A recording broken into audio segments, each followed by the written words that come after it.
Ahmedabad municipal corporation દ્વારા Ahmedabad riverfront ખાતે flower show આશરે 13 વર્ષથી યોજાય છે। શરૂઆતથી જ ફ્લાવર શોમાં ક્રુપ્રેક સ્પોર્ટ્સનો સ્ટોલ એ આકર્ષણનું કેન્દ્ર રહ્યો છે। ક્રુપ્રેક સ્પોર્ટ્સ 1986થી પોટ્સ અને નર્સરી બેગ બનાવી રહ્યું છે અને જેમાં 12 ઇંચથી લઈને 44 ઇંચ સુધીના પોટ્સ બનાવે છે, જે 10 થી 12 વર્ષ આયુષ્ય ધરાવતા રિવરફ્રન્ટ ખાતે ફ્લાવર શોમાં પ્રદર્શનમાં મુકાયા છે।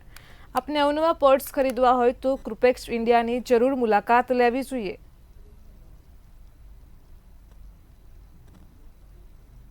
ફ્લાવર શો 2012થી જ્યારથી ચાલુ થયો ને ત્યારથી અમારો સ્ટોલ છે આમાં। ત્યારે તો બહુ નાના પાયે થતું હતું, ત્યારે રિવરફ્રન્ટ આટલો બધો ડેવલપ નહોતો, પણ એ વખતે બી અમે સ્ટોલ લગાવ્યો હતો ને આજે આ લેવલે પહોંચી ગયો ત્યારે પણ અમારો સ્ટોલ છે। અને ગયા વર્ષે પણ ગિનિસ બુક ઓફ વર્લ્ડ રેકોર્ડમાં નામ આવ્યું હતું અને આ વર્ષે પણ આવવાનું છે। અમારું મટીરિયલ છે ને પોલિમર બેઝ છે, પણ અમે અમુક પ્રોડક્ટ એવી બનાવી છે કે જે કચરાના ઢગલામાં તમને જે પ્લાસ્ટિક દેખાતું હોય એને અમે રિસાયકલ કરી અને નર્સરી બેગ પણ બનાવીએ છીએ।